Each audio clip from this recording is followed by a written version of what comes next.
arrived. Not at the anchorage, but we have sailed into this bay in Indonesia. So we have arrived in Indonesia. It's been a bit of a feat, hasn't it, to get here? Yeah.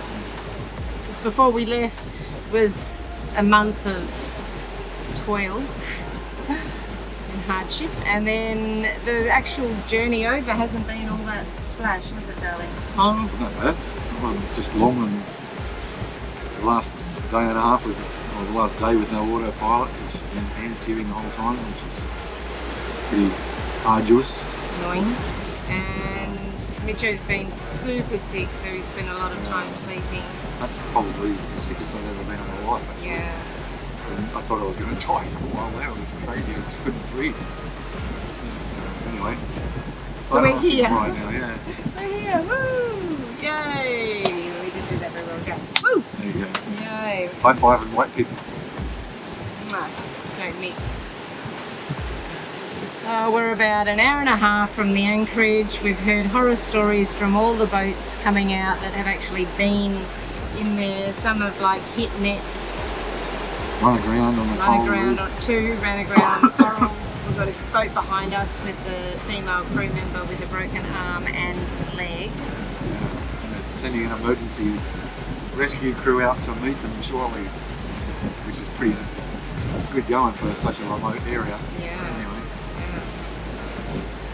So we are hoping that everything will be fine when we actually anchor. No one's really given us some tracks to go in, because I think everyone felt like they didn't get in correctly, or did like someone hit nets and two people ran aground. Anyway, so surely someone got in through okay. So that's hopefully us. One thing we do have is amazing motors, and they've been wonderful, and we haven't even needed them much at all. We've sailed most of the way. It took 4 days, I think, was it, altogether? I can't remember. Three nights. It'll be 3 days and about 7 hours by the time we get there, I think. We've got 8.6 nautical miles left to go. Whoop, whoop. From 400, that was pretty intense. And then as soon as we get in there, we'll get boarded by the immigration and customs, and then we're going to go ashore and do our paperwork. Yep. And then hopefully go somewhere and eat some Indonesian food. Oh yeah. I'm kind of pretty hungry. We haven't eaten much Yeah. good food, or even eaten very regularly on the trip. Nah, not at all. Oh, it was particularly me, because I was so sick I couldn't eat. Yeah, and then I couldn't be bothered because neither of us were eating. So anyway, so good to be here. Yeah. Autopilot we can get fixed hopefully. Maybe. We've got to ring them to find out what has happened. It's Saturday today, I can't ring them. I have to wait till Monday now. Okay, that's fine. Well, I don't think we're going anywhere for a while, are we? No. So we'll be staying at Darwin for a little while, and then probably having a welcome party on the 22nd. I think we'll be here for about a week or something. Okay. Oh well, at least a week, yeah, I guess. Yeah, we're here for a week. Yeah, so, well, I'm wrapped we're here. Very exciting. What an achievement. Yeah. Yay! Anyway. First time I've ever been overseas by boat. Same with you, I'm sure. Yeah, I did Tassie, remember? That's not overseas. Well, it is so basic. It's like 130 nautical miles. We've just done 4 times that or something. Yeah. No. Anyway. See ya. Alright, see ya.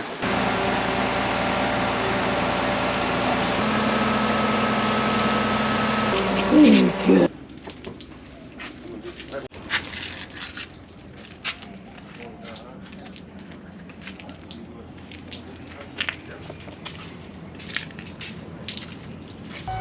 So day 7 and we're going back in the water, thank goodness. I'm over boat work, as is Mitcho, I'm sure.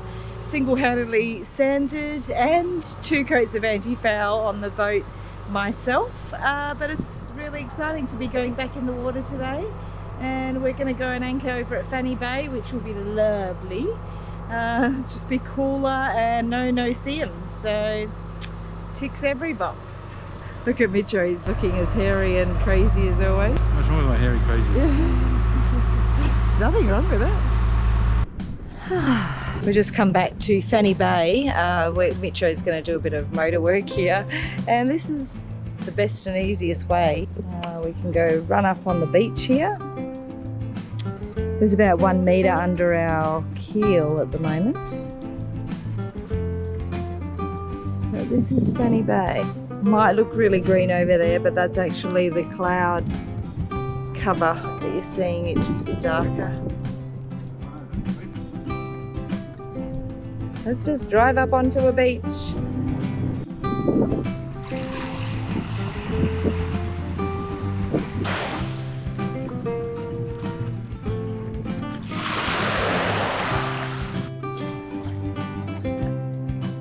So what's the deal? What are you doing here today? Just trying to put spaces in the engines to keep them before the rocket transit. Oh, right, okay.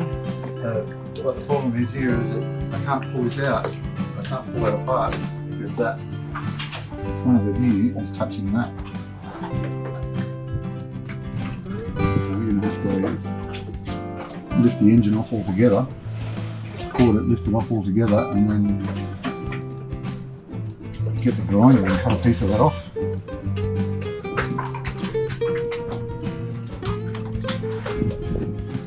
Nothing else I can do. That's a fucking big job. Damn it. Thought it would be simple as like just swinging it out now. But it'll pop my out a little bit and then shove that in there and then do the other side. The modifications I was trying to do did not work. The bracket for the outboard, this black part, is touching this part here of the bracket, and I can't.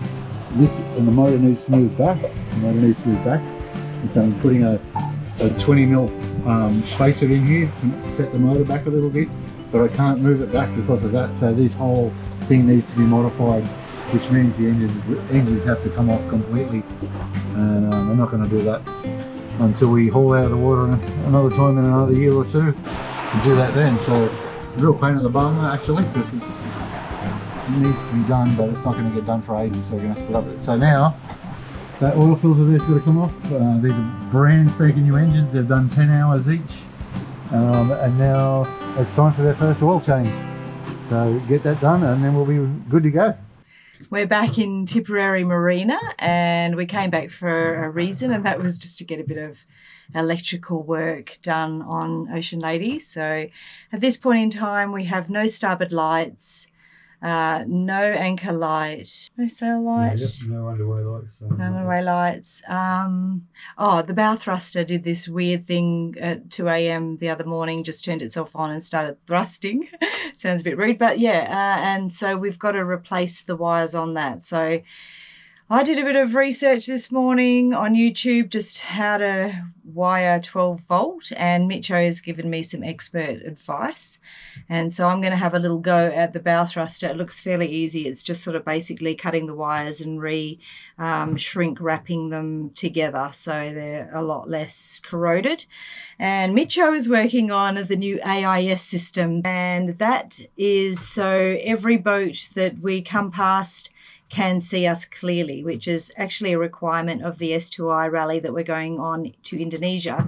But it also is a great peace of mind for us knowing that we're clearly visible to everyone that is out on the seas.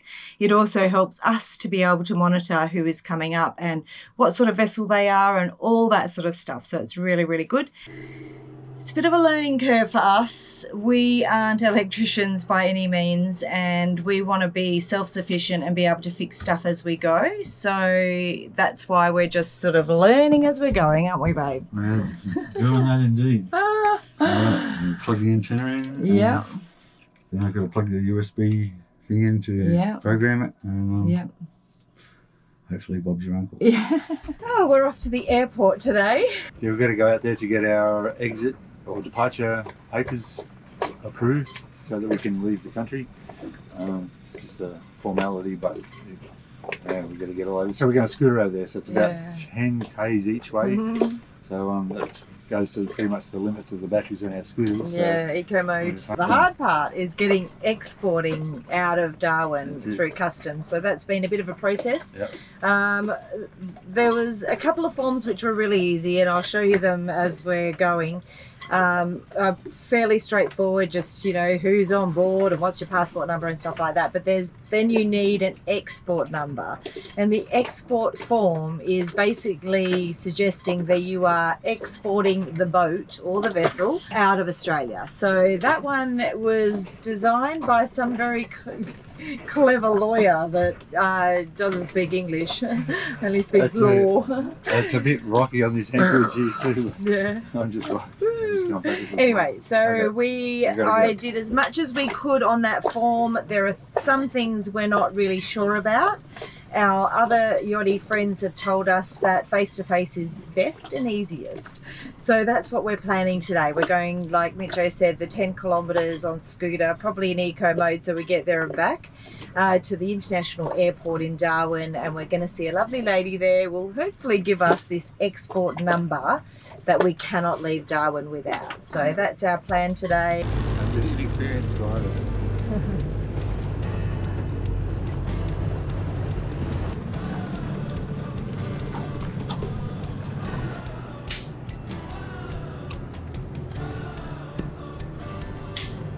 Good morning, good afternoon. How are you?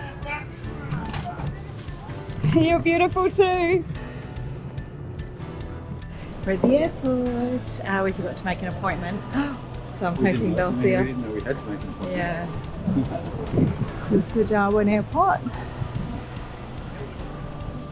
Okay, tip number 1, book before you come to the airport on your scooter, because literally we've just scooted 10 kilometres and my eco mode isn't working, so plus there's a lot of places where there's not paths, so you're scootering like 2 kilometres we scooted on the road.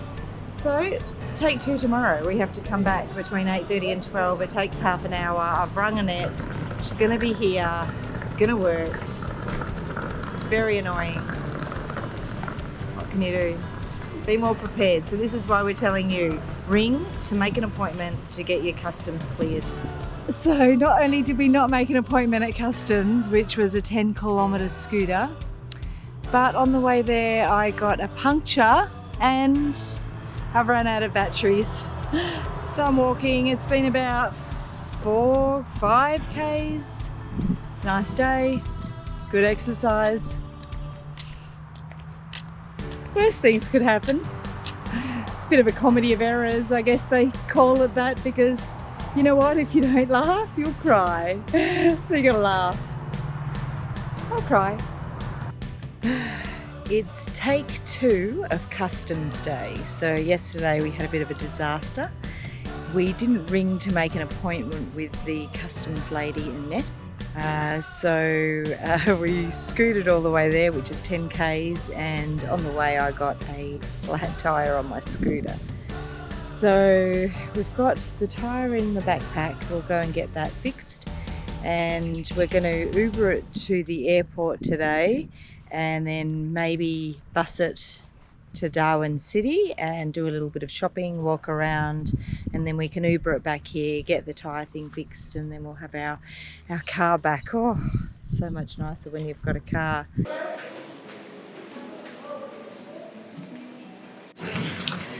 I'm in Darwin Hospital and I'm here for my quarterly MRI. I'm actually going to be flying home tomorrow and getting the results with the doctors there. But yeah, it's just one of those things I've got to do, I suppose, and I'll be really keen to get the results because this is the first time I have had any results since I've had my operation. So all done. I feel like a pincushion. I've got something on each arm, but the MRI's been done and all my bloods have been taken, ready for my flight back to Perth to meet with the hospital on Friday. We're really lucky again to have an amazing car, thanks to Marie and Tim. And would you believe we've got this car for a whole week? So we're just going to Coles now and picking up our food shop. It's like $853. I just did it all online. So we're just pretty much going to pick it up, put it in our trolley. It might take an hour or so when you're online using the your electronics, but at least then you don't have to wander around the shops, and you can keep track of what you spend. So if it's getting too much, then you can take things out of your trolley and whatnot. So this is our first bit of provisioning. We've been spending a lot of time doing boat work, so we're just going and picking up the food shopping now. Okay, back at the boat with our $850, actually it was more like $900 worth of shopping because I added, because I didn't remember tissues and other stuff. It is swelteringly hot, but I am back at the boat and we've got 1, 2, 3, 4 and a bag load of shopping back on board. So we're getting there, and Mitch has just gone back to the car to unpack the rest. So at this point in time, we've got box over there, box here, ripped bag, and I think Mitch had put another couple of boxes in there with the other stuff. So I'll start unpacking. Well, we're out of the marina. Woohoo! And 1 day away from sailing to Indo.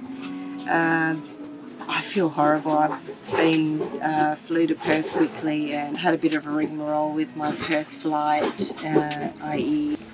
Virgin like cancelled at the last minute. So I ended up getting a Qantas flight, thank goodness, and did the whole doctor's appointment and filmed nothing because I didn't even think I'd get on the plane. Because I just had to wait at the airport from 6 a.m. just to hope that one of the flights flying to Perth had an availability, and Qantas had one, so I didn't really pack or take anything. And yeah, I came back with a cold, but we're out. So as far as my MRI results, I had an MRI in Darwin about 2 weeks ago, and that's why I had to follow up with my appointment in Perth and see the Sir Charles Gardner Hospital surgeons. And the MRI results were great, so that's really good news. In fact, the surgeon said perfect, which I can only be grateful for. So yeah, I'm like, as far as my health goes, I'm very, very lucky. It's lovely to be back, and let's not forget that we are sailing to Indonesia tomorrow. Probably going to leave at like 3 a.m.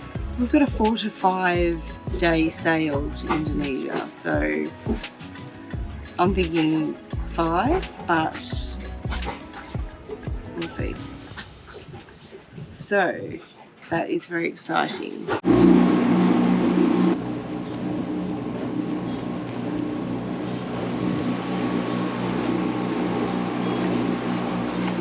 Going. Hello, how are you?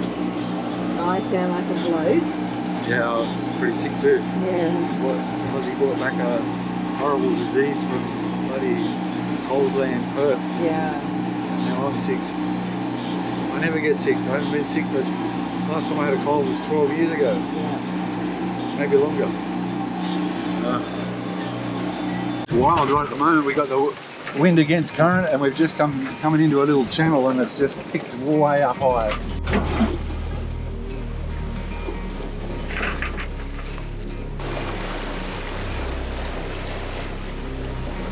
I'm really excited to report that we've seen our first Indonesian boat sailing past. It's pretty cool, but because it's going so slow, and we were like dead set straight on target to collide, so we just did a little tiny turn to the left and it sailed past, no worries, but it was dragging something, so we had to take a little bit more time to get around that. Yeah, that's crazy. So we've got about 230 nautical miles left to go until we get to Tumour in Indonesia, and that's where we're catching up with all the other 50 vessels that are taking part in their Sail to Indonesia rally. I'm feeling way better, although I still sound a little bit like a bloke. Poor old Mitcho's struggling a little bit. He's got a bit of a temperature and sleeping a lot, so let's hope he can get rid of it before we get to Indo. It's just one of those things. We've had a few hiccups along the way. Weirdly, we worked on pretty much everything on the vessel, including the exterior, interior, everything. We did not need to work on the autopilot, so we didn't. And partly my fault. I did store some metal near the compass, so that caused it to veer off course randomly. That has now been fixed, but it was still a bit glitchy, so we're both a little bit sort of skeptical about whether it's 100% fixed, so we'll report back. So at the moment we're going in one straight long line. We've got awesome wind. We're about 6.5 knots. The Starlink right here, what a legend that is.